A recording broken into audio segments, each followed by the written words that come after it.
Je m'excuse, mon vidéo, j'ai pas payé sur le bon piton. Fait que c'est ça. Fait que là, elle me dit, tu nous as blessés. Quand tu as dit non, tu nous as blessés. Parce qu'elle dit, aucun de mes enfants dirait non qu'on aille les visiter et qu'on aille les voir. Wow! C'est super. Je suis contente pour toi. Bah ben, si t'as quelqu'un à blâmer, ben blâme-moi parce que oui, t'as raison. C'est moi qui ai dit non. Eric avait pas le goût de dire non à personne. Même pas à ses parents. Même si ça le rendait plus malade, même si ça drainait son énergie, il pouvait pas leur dire non. Elle me dit ça, c'est comme... Là, quand elle m'a dit ça, là, j'ai pris mon calendrier, là, puis j'ai montré, j'ai dit, regarde, de décembre, là, à mars, là, on avait 0 temps. Il y avait tout le temps du monde. Puis c'était correct, ça faisait du bien. Mais il y avait d'autres mondes aussi. Puis j'avais besoin de ce temps. On avait besoin de ce temps-là. On n'avait pas vraiment de temps de couple. Tu sais, de juste rien faire, là. Ça a pris 3 mois à Amélie à arrêter de broyer comme toute sa vie à tous les jours. Mais elle dit, c'est ça, tu sais. Elle dit même à un moment donné, là, je vais que je monte. Regarde, là, on a du monde. Rendez-vous. Premier bloc qu'on a personne. Oui, tu voyais pas qu'on était occupé? Oui. Tu savais pas que Eric il restait réveillé pour vous? Oui, on savait. Fait que là, tu me dis, là, tu savais que tu empiétais sur nous, tu savais que ça drainait ton fils, puis tu venais quand même. Ah, mais c'est parce que mon mari a dit qu'on allait venir le plus souvent possible avant qu'il meure.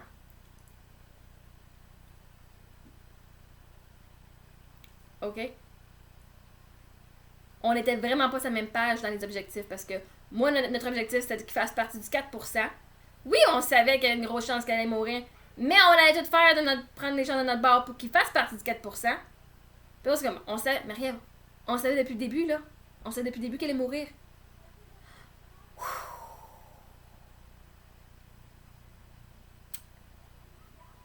Ça explique pourquoi il y a eu du conflit. Yeah!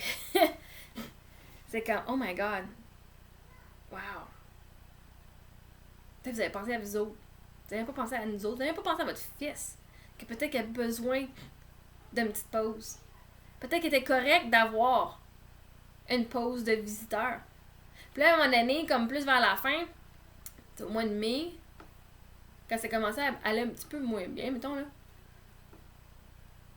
Là, elle disait, Calique, ma mère arrête pas de texter.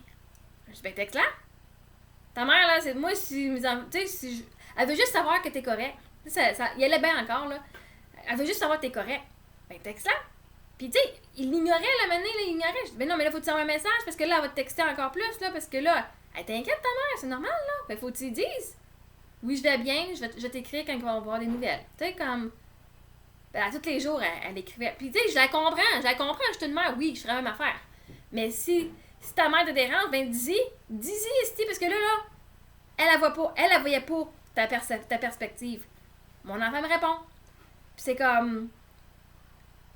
J'ai dû le pousser. Même au début, quand jusqu'à avec cancer, quand il était allé faire sa biopsie, ben, la raison que sa mère elle a su, là, c'est parce que son nom était sur la liste des personnes en cas d'urgence à appeler. Puis ils pouvaient pas nous contacter sur notre téléphone, fait qu'ils l'ont appelé elle pour dire qu'il devait nous parler. Fait que sa mère a eu un appel de l'hôpital, de la clinique du cancer. Fait qu'elle nous a appelé, hein? Eric voulait même pas lui dire qu'elle avait le cancer au début. Il dit, comment je vais faire? Ben, faut que tu lui dises. Puis là, il a parlé à ses sœurs en premier. Tu sais, il a annoncé à ses sœurs en premier. Puis c'est comme, fallait qu'il le dise à ses parents. Mais il voulait pas. Je dis, ben, faut voir que tu le dises, mon cher, parce que tu peux pas cacher ça. Tu peux pas. Voyons, tu peux pas, Eric. Voyons, tu peux pas cacher ça à ta famille, tu sais. Fait que, autant qu'elle me blâme pour bien des affaires, puis que son fils était parfait, puis même elle m'a dit, je veux pas. Je veux garder des bons souvenirs de mon fils. Puis c'est comprenable. Mais en même temps, tu gardes des bons souvenirs de ton fils, puis tu me blâmes pour tous les mauvais souvenirs que t'as, qui s'est passé. Tout le malheur que t'as eu, tu te blâmes sur moi. Puis j'ai dit, regarde, c'est à cause de moi qu'il t'a texté parce qu'il voulait pas te texter. Il voulait comme sugar-coater, il voulait mettre ça tout embellir, puis pas tout dire la vérité. Je dis, hey, voyons, gars. Puis c'est comme, qu'on m'accuse, moi, de pas faire des efforts, puis qu'on m'accuse de blesser d'autres mondes, quand que tout ce que je fais, c'est de m'assurer que le monde ne sont pas blessés, puis que tout le monde est inclus, puis hey, va te faire voir. Puis que t'as pas pris. Voyons, je me suis mis dans ses souliers. Bon, ben, si je serais la mère, ben, je voudrais ça. Ok? Ah! Ah! Tu nous as blessés en nous disant non. Fudge! Oh my god.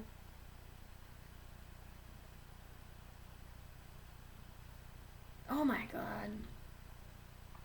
Puis là, quand c'est la fin, ben, les 3 dernières semaines, parce que ça a bien été son affaire. On allait bien.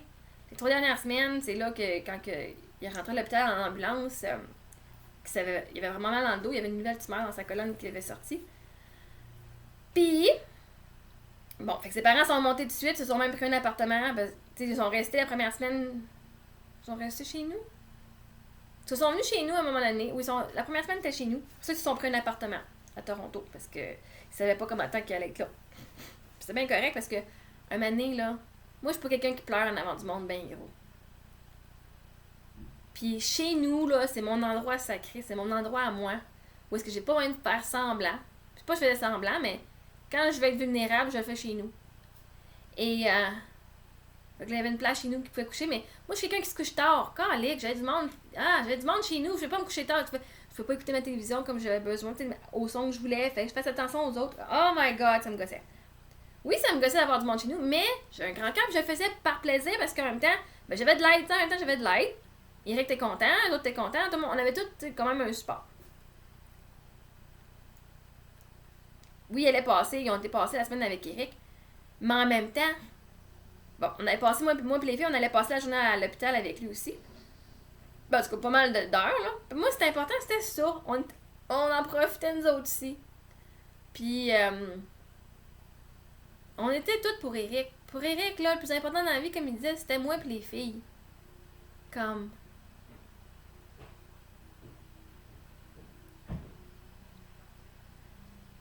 Fait qu'anyway, ses parents, ils couchaient là le soir, ils couchaient à l'hôpital le soir pour la compagnie. Fait que là, à un moment donné, ça se pouvait être le soir à ma belle-mère. Je dis, ben, avant, parce que les autres, ils allaient repartir à Montréal, je dis, ben, avant que vous repartiez, moi, j'aimerais bien ça, aller passer la nuit à l'hôpital, parce que c'était stressant, là, c'était la pire semaine qu'il y a eu en 14 mois, là. J'ai dit, juste au cas où il meurt, je veux au moins avoir la chance d'aller passer du temps à l'hôpital avec lui. Fait que, ce soir-là, ses parents venaient garder, puis, avant que je parte, ma belle-mère, elle me dit, là, on s'assoit, faut qu'on se parle, là. C'était-tu là, ça? Je pense que oui. Non, ça, c'était plus tard. Eh oui, il y a un soir, là. Elle me dit, là, faut qu'on se parle, vraiment, là. Ok, qu'est-ce qu'il y a? On arrive de l'hôpital, là. Puis elle dit, là, Eric, là, quand tu pars, il est vraiment plus là, là. Ok. Puis là, elle vient me blâmer, elle dit, là, il nous a dit, là, que t'es pas contente qu'on soit chez vous, puis qu'on reste ici, puis blablabla. Puis là, elle a commencé à me blaster. Sa fille était là. Son mari était là. Son beau-fils était là. Là, elle dit, Eric a dit telle affaire, Eric a dit telle affaire que t'avais. Tu as dit ça à Eric. Là, je la regarde. Puis là, je pars à rire. Je fais, quoi? Quoi? Là, je suis partie à rire. Là, je fais, j'ai jamais dit ça. J'ai jamais dit ça. J'ai jamais dit ça. Et là, je me suis mis à rire dans sa face. Je fais, j'ai jamais rien dit de ça à Eric. J'ai jamais rien dit de ça à Eric. J'ai d'autres choses à faire. J'ai d'autres choses à parler. Puis, peut-être que je pensais, oui, mais j'avais jamais dit ça à Eric. Là, elle essaie de me faire fucking discréditer en avant de tout le monde. Ben, maintenant, colique! C'est de la bullshit ce que tu dis. Oui, je te ris en pleine face parce que c'est comme. Je sais pas t'as pogné ça où, mais j'ai jamais dit ça. Puis j'ai une méchante bonne mémoire. J'ai une estifie de bonne mémoire. Je me rappelle de ce que le monde dit quasiment là, à la phrase près. Puis c'est comme, oh my god. Hey. Puis t'étais fru. Oh my god. Hey, ça, j'en revenais pas. J'en revenais pas. C'est comme, ok, je sais, là. Je sais que ça va pas bien, là. Mais de venir me gueuler dans ma maison en plus. Wow. J'étais abasourdie. Fait que là, ben, quand j'étais à l'hôpital, je dis, hey, ta mère, elle m'a dit ça. Ah, come on. Tu sais. Ah! Ah, le culot! Le culot! Des mensonges! Peut-être que je le pensais, peut-être qu'Éric aussi il pensait. Il me connaissait aussi, mais j'ai pas envie de dire rien. Puis c'est comme, oh my god. je te donne, je te, je te donne la chance d'être dans ma maison, d'être chez nous, de t'occuper de tes petits-enfants, de venir voir ton fils. Pis ça, c'est même pas assez qu'il faut en plus. Oh my, hey, taboire. Hey, ça là. C'est la première fois de ma vie que je suis dans la face de quelqu'un qui s'est m'insulter. Wow. Ok. Puis là, pendant qu'il était malade, moi j'ai demandé, j'ai dit là, parce que c'est eux qui passaient toutes les journées à l'hôpital puis les nuits à l'hôpital. Donc j'ai pas passé autant de nuits que ça à l'hôpital. Et puis, dans ces 3 dernières semaines-là, les parents Eric sont restés à l'hôpital pour dormir puis rester en journée. Nous, on avait passé le temps à la journée, puis dans la soirée, on retournait à la maison. Ses parents étaient vraiment super. Ils ont emmené Sophie au parc. Ils ont sorti Sophie. Puis, c'est vraiment, tu sais, ça l'aidait, oui. J'avais pas besoin d'être à l'hôpital. Mais en même temps, puis là, moi, sa mère, là, elle disait, les enfants ne devraient pas être à l'hôpital. Elle, là, c'était impensable que Sophie soit là quand elle allait mourir. Ben, moi, dans ma vie, là, c'était important que mes filles soient là quand elle allait mourir. Puis, on savait pas quand elle allait mourir. Fait que, tu sais, je voulais passer plus de temps à l'hôpital. Puis, quand moi, j'étais là, Eric, elle était super bien. Il était comme assez tranquille, super calme, comme super, comme, oh, cool. Puis là, je leur ai dit, s'il y a de quoi qui change, parce que dans les 2 dernières semaines, là, c'est là que ça allait vraiment pas très bien. Là, c'était pas mal moins super. Il commençait à aller dans son monde de. Il était beaucoup dans sa tête, mettons, là, où est-ce que tu dis, oh, c'est de quoi qu'il parle, là. Il était vraiment dans son monde parallèle, mettons, là. Puis c'est vraiment cool parce qu'une fois, moi, je prenais des notes. Moi, j'ai vu ma mère mourir. J'avais comme une semaine. Ça m'a comme préparé à ça. J'ai pu accompagner Eric dans la paix, dans la sérénité. Et puis j'étais déjà prête. Fait que je voyais déjà des signes. Je disais, ok, ça c'est un signe que ça l'approche. Puis ça l'approche. Puis. Fait qu'au lieu de paniquer, j'étais en paix que mon mari allait mourir. On savait qu'elle allait mourir, mais là j'étais en paix. J'étais plus en panique. J'ai eu mon 3 jours de panique, puis là j'ai fait, ok, là, je peux juste accompagner dans l'amour et puis, tu sais, juste lui donner l'amour que je peux lui donner. Et puis,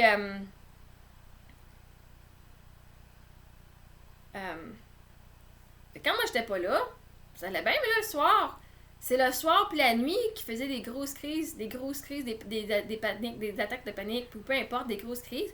Puis que là, il donnait de la médication. Fait que le matin, moi, quand j'arrivais, on me disait, ah, il n'y a pas une bonne nuit, il faut qu'on donne de la médication. Fait que là, moi, je leur ai dit, ok, là, je veux qu'on se soit au clair, là. Au moindre petit changement, je veux qu'on me contacte puis qu'on me le dise. C'est moi qui avais mon nom sur le papier, même l'hôpital l'avait, là, pour administrer tu sais, j'étais la personne qui s'occupait de ses soins médicaux. Tu sais, le papier de l'avocat, là, s'il n'est pas en capacité de prendre des décisions lui-même, c'était moi qui en prenais pour lui. Et ça a été mis de côté complètement.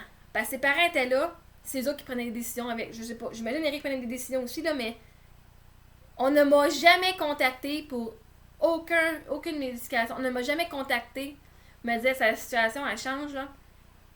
Tu sais, il faisait une crise, là. Ben, je le savais, là, le matin, quand j'arrivais, qu'il y avait une crise puis qu'il y a eu de la médication qui avait été donnée.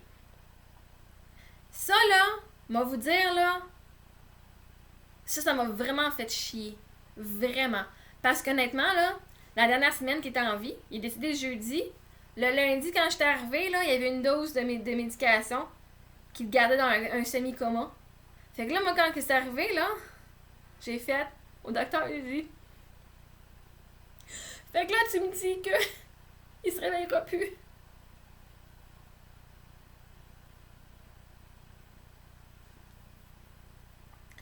Ben, c'est déjà très, très affaibli. Son corps était tellement maigre. Même une des docteurs a dit, oh my god, tu sais, elle étudiait pour devenir infirmière. On voit l'apex de son cœur qui est la partie ici, entre les côtes. Je pense que c'est entre la 4e et 5e côte, là, si je me rappelle bien de ce qu'elle disait. Puis c'est le bout du cœur. Il était tellement maigre. Puis il y avait plus de chigno parce que là, mais là, toutes les bosses de son corps, toutes les nouvelles tumeurs sortaient.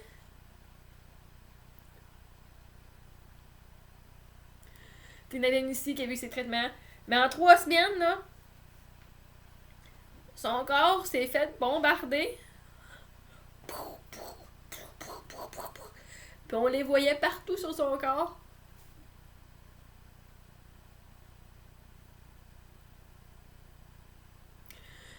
Puis ma mère, quand elle est décédée, elle était dans un genre de coma.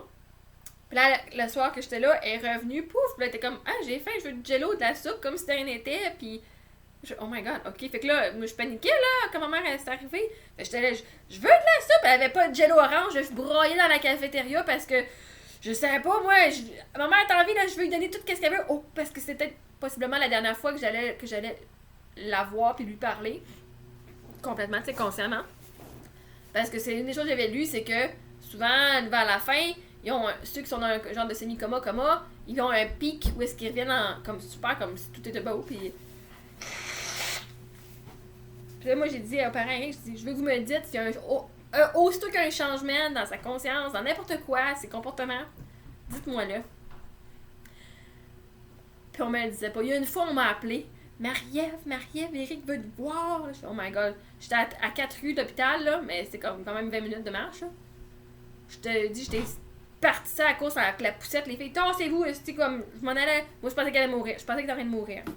Puis là, quand elle est arrivée, ils m'ont donné une note. Eric avait écrit une note. J'aurais dû demander de la médication plutôt, blabla.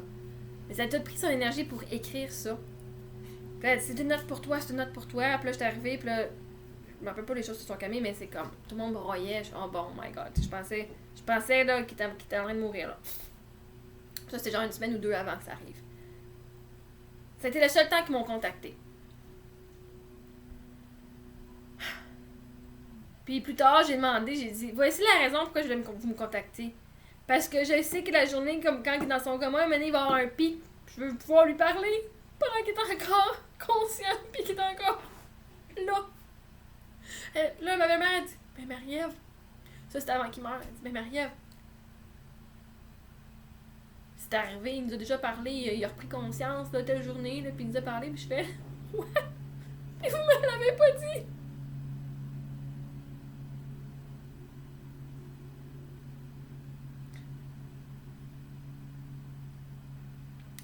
Fait que mon espoir de pouvoir lui reparler avant qu'il meure était plus là. Pis c'est eux autres qui l'ont eu. Mais Marie-Ève, je pense que vous êtes pas mal toutes déjà dit ce que vous aviez à dire, là. Quoi d'autre t'avais à dire? C'est ça qu'elle m'a dit. Quoi d'autre j'avais à dire? C'est mon mari.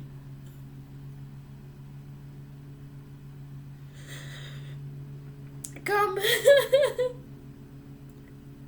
je t'ai demandé une chose, de me dire quand ton état changeait, puis vous avez pas respecté ça.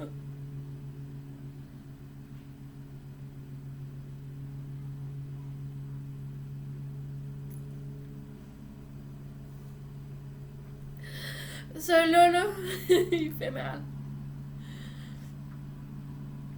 Puis la sœur que je connais les vibrations, pis tout. Il peut bien avoir été en paix quand j'étais là, moi j'étais en paix. Il pouvait bien... Ses parents auraient pas dû être là le soir, c'est eux autres qui étaient stressés, pis ça stressait lui-même, parce que c'était comment on sent dans nous, ça représentait à l'extérieur. Fait que s'il était en panique, c'est parce que les autres qui étaient là, ils étaient en panique.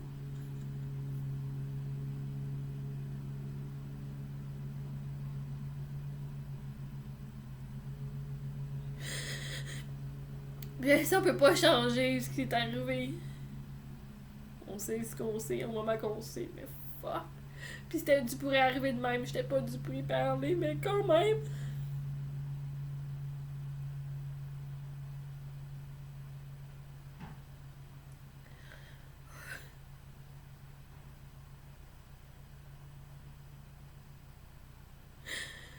Pis ça me faisait chier parce que les autres, ils comprenaient pas ce qui se passait avec lui. Ah. À un moment donné, il parlait là, ah là là, Friends, nanana. Puis là, il parlait comme d'un sketch dans l'émission Friends. Puis là, son père fait, je comprends vraiment pas ce qu'il dit là, oh my god, là, comme vraiment pas. Puis, ben, il parle de l'émission Friends, comme. Ça peut pas faire du sens pour toi, mais pour lui, ça fait du sens, pis c'est de ça qu'il parle en ce moment. Moi, je te comprends, amour. Je te comprends, mon amour, je te comprends. J'ai pas envie de paniquer parce que je comprenais pas ce qu'il disait. Puis à un moment donné, je pense que j'ai déjà raconté, il y avait un cathéter dans son pénis pour pouvoir faire son pipi, comme sans aller à la toilette. Puis ça, c'est vraiment dur quand tu vois ton mari qui a 32 ans, qui peut marcher une journée, qui peut plus marcher la journée d'après, mais il faut qu'il ait besoin de sa chaise ou ses béquilles pour aller à la toilette. Alors ça, c'est sa chaise. Après ça, c'est le petit pot. Après ça, c'est ses cathéters qui perd son autonomie.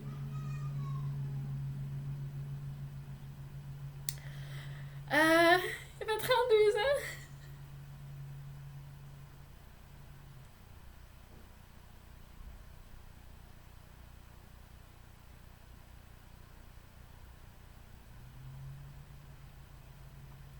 Puis il voulait donc tellement continuer à marcher, puis il voulait donc tellement continuer, puis là, tout le monde le forçait à rester assis, puis à pas dépasser d'énergie.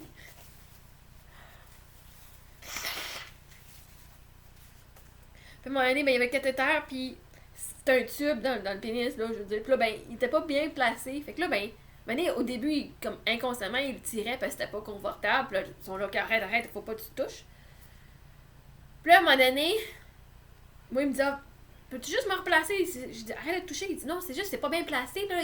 Le tube, il est placé de même, au lieu d'être de même, puis ça fait vraiment mal. Ok, on va le replacer. On allait leur replacer les choses, comme placer le bon angle. Puis là, à un moment donné, là, ça recommençait encore, où est-ce que là, son pénis était comme pas à bonne place, puis le fils faisait vraiment mal. Puis là, il essayait de se pogner. Sa tante, sa mère, il pognait les mains, là, puis il le tenait. Hey, lâche-toi, là, arrête, là, lâche-toi. Oh my god, moi, là, je suis en train de battre. J'ai dit, là, lâchez-le, ça y fait mal, comme, oh my god. Au lieu de prendre le temps de comprendre c'est quoi qui se passait, il le traitait comme un esti de bébé. Lâche-les, là, oh my god. Oh my... ça me fâchait tellement, ça. C'est comme, oh my god. Ça n'a pas été. Il a mal. C'est juste une affaire de repositionner son pénis, puis vous comprenez pas, vous prenez pas le temps de comprendre.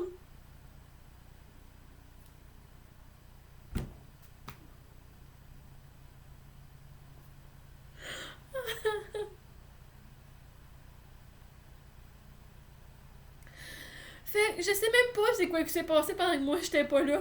Que c'est juste parce que c'était leur perspective sur la situation, sans comprendre, prendre le temps de penser à lui, c'est quoi qu'il voulait, puis c'est quoi qui se passait avec lui.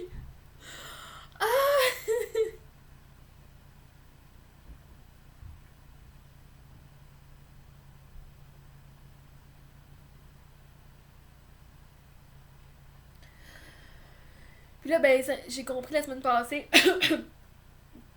Ben, je me suis donné de l'amour, puis de donner de la compassion à moi aussi, là. Ben, je me rappelle, il y a 2 ans, je suis pas en deuil. Moi, je suis pas en deuil. Ça va bien mon affaire, je suis pas en deuil, aussi. Puis là, j'avais vu de quoi un article qui disait la maman venait d'accoucher, elle dit je veux pas de visite pour les 2 premiers mois. Je veux pas personne chez nous. Puis ça fait comme. J'avais tellement le droit de dire non, je voulais pas qu'elle vienne me visiter, qu'ils viennent chez nous. Comme. Ça faisait peut-être blesser, mais j'avais le droit de dire non. J'avais le droit de dire non. Oui, parce que j'étais enceinte. Ben, je venais d'accoucher. Puis je voulais pas avoir de la visite à cause de ça. Oui, parce que on avait eu bien du monde. J'avais le droit de pas vouloir des visites. Moi aussi, j'étais là, puis j'avais des sentiments. Puis moi aussi, je vivais des affaires. Puis même à un moment donné, là, elle m'a dit Marie-Ève, on était là, on attendait au Tim Hortons en face de la rue, là, depuis 6h le matin. Je dis, ben, pourquoi? Parce que nous, on les contactait, puis on est réveillés, vous pouvez venir. Puis là, ils partaient de chez la sœur Eric, puis ils s'en venaient. Elle dit, on a attendu que c'était 6h, là, puis vous nous avez texté genre à 10h30. On a attendu 4h au Tim Hortons que vous pouviez nous donner l'autorisation de monter. Oh my god, j'ai dit, là, tu peux pas me blâmer là-dessus. Tu as décidé de venir à 6h du matin. Et on t'a texté, on vous a dit, on va vous texter quand on est prêt. On vous a texté quand on est prêt. Si toi, tu décides de venir à l'avance, c'est ton problème, pas le mien. Je peux pas t'avoir blessé pour ça. Si tu as pris, tu avais cette attente-là qu'on allait te laisser venir avant. Mais Marie-Ève, t'avais un bébé qui pleurait. Oui, justement, puis c'est comme, il aurait pu m'aider. Mais eux autres, là, quand ils m'aidaient, c'est de prendre le bébé. C'est mon bébé naissant. Oui, il pleure, ça me frustre. C'est mon bébé naissant, il a besoin de maman. Le bébé a besoin de maman, maman a besoin de bébé. On vit une situation stressante. Si tu veux aider, venez pas aider pour rien d'autre que pour jouer avec les enfants ou parler avec Eric. Ok, il me parlait avec moi parce que j'étais assise là aussi, mais. C'était la seule affaire qu'elle a aidé. Hey! Anyway. Et comme, non, là, tu me blâmeras pas pour ça. Ça, je le prends pas. Pas en tout. C'était ton problème. On vous a dit quand on était prêt, puis on était prêt à 10h. Fait que, hey. En tout cas, ça, c'est partie 2. Je vais faire une partie 3 de mes frustrations que j'ai vécues. Bye!